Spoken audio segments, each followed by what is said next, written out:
खबर छोटी हो या बड़ी मगर बेबाक होगी। हर खबर पर होगी पैनी नजर। आप देख रहे हैं बिजनौर दस्तक।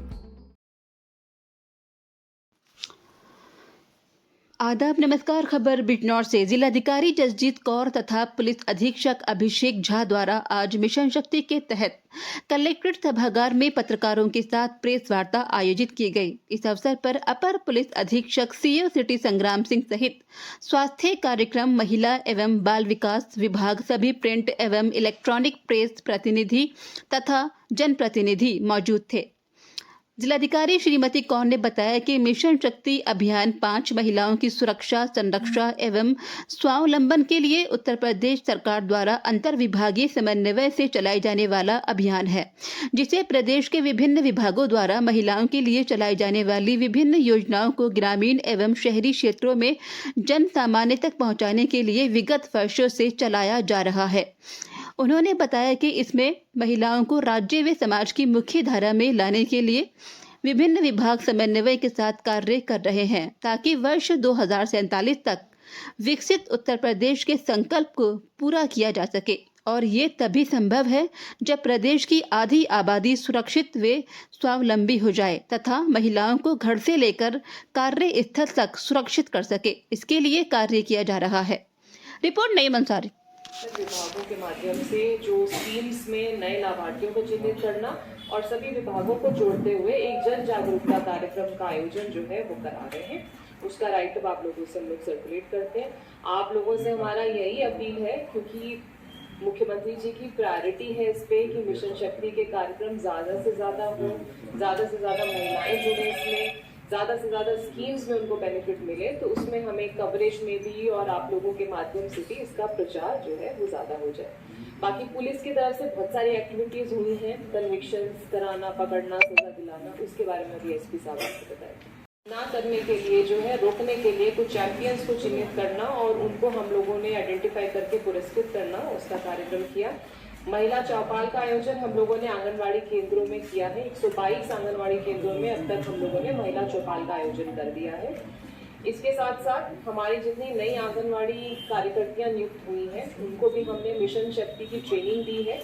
सारे हमारे टोल फ्री नंबर्स जो हैं उनके बारे में बताया है और इनको हम लोगों ने स्वावलंबी महिलाओं को बनाने के लिए जो चीज़ें उनको गाइड करनी है आगे बच्चियों को, महिलाओं को, वो हम लोगों ने बताया है और वो अपने यहाँ पर आंगनवाड़ी सेंटर्स पे चौपाल भी लगा रहे हैं। 25 सितंबर में हमने खेल वाला भी खेल किट का वितरण का कार्यक्रम भी किया था, जिसमें महिला मंगल दलों को आमंत्रित किया था। 27 सितंबर में हम लोगों ने खेल प्रतियोगिता भी कराई थी, जो शेखुपुर के स्टेडियम में हुई थी। जो हमारे डिसेबल्ड लोग हैं उनके लिए हम लोगों ने कृत्रिम अंग उपकरण वितरण का कार्यक्रम भी आयोजित किया था। और विदुर कैफे तो आप जानते हैं 6 अक्टूबर को, 8 अक्टूबर को हम लोगों ने जो है उनका स्टार्ट कराया था। माननीय जनप्रतिनिधियों के माध्यम से उनका जो हम लोगों ने उद्घाटन भी कराया था। साथ ही साथ जो स्कीम्स की बात मैं कर रही थी, कन्या सुमंगला योजना जो हमारी है, हमने इस दौरान जब से ये स्कीम शुरू हुई है मिशन शक्ति की, हम लोगों ने 381 नए बच्चों का आवेदन जो है कन्या सुमंगला योजना में करवाया है और उनको लाभान्वित कर रहे हैं। महिला पेंशन के लिए 418 हम लोगों ने नई महिलाओं की पेंशन जो है उनका रजिस्ट्रेशन करा दिया है।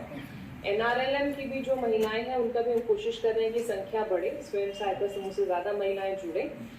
बैंक सखी योजना के अंतर्गत भी हमने 179 महिलाओं को बैंक सखी के रूप में जो है कार्य जो कर रही हैं उनको भी हम लोगों ने प्रशिक्षण दिया है और कोशिश कर रहे हैं कि ज़्यादा से ज़्यादा महिलाओं को हम लोग इस पे जोड़ें। सामूहिक विवाह योजना के लिए 1267 आवेदन हमें प्राप्त हो गए हैं और जल्दी एक अच्छी तारीख देके हम लोग एक सामूहिक विवाह का कार्यक्रम जो है वो करेंगे। बेटी बचाओ बेटी पढ़ाओ योजना के अंतर्गत भी हम लोग वन स्टॉप सेंटर के माध्यम से, प्रोबेशन विभाग के माध्यम से कई कार्यक्रम हम लोग आयोजित कर रहे हैं। प्रधानमंत्री मातृत्व वंदना योजना होती है हमारी, उसमें हम 722 महिलाओं को इसमें लाभान्वित कर चुके हैं। और मनरेगा में भी इस दौरान जो जब से हमारी स्कीम स्टार्ट हुई है 3707 महिलाओं को हम लोग मनरेगा के कामों में भी जोड़ रहे हैं। इसी जब से 22 सितंबर से ये शुरू हुआ है उसके बारे में हम लोग आपको एक बार बताना चाह रहे थे। एक रिटर्न फॉर्म में भी, राइट अप फॉर्म में भी हम आपको सर्कुलेट कर रहे हैं, जिसमें जो अलग अलग तारीख को गतिविधियां हम लोगों ने करी हैं वो उसमें सारी हम लोगों ने डाल रखी है। साथ ही साथ महिला संबंधी हमारी जितनी योजनाएं हैं उनमें नए लाभार्थियों को ढूंढना, उनको उनकी पात्रता के हिसाब से उनके सब कागज पूरे कराना और उनको भी उस योजना का लाभ देना। इसी दौरान जब मिशन शक्ति का अभियान चल रहा है उसे भी हम लोग टारगेट कर रहे हैं। चाहे रानी लक्ष्मीबाई स्कीम हो हमारी, चाहे हमारी महिलाओं की विधवा पेंशन हो, चाहे बच्चों के लिए पढ़ाई के लिए अनुदान हो, सब चीजें हम जो है कोशिश कर रहे हैं कि इसी दौरान अभियान के दौरान नए लाभार्थी ढूंढें और उनको भी हम लोग इन योजनाओं का लाभ दें। तो मुख्य आदरणीय जिलाधिकारी महोदय, सभी मीडिया बंधुगण और अन्य जो भी गणमान्य व्यक्ति यहाँ उपस्थित हैं, मैं आपका अभिवादन करता हूँ।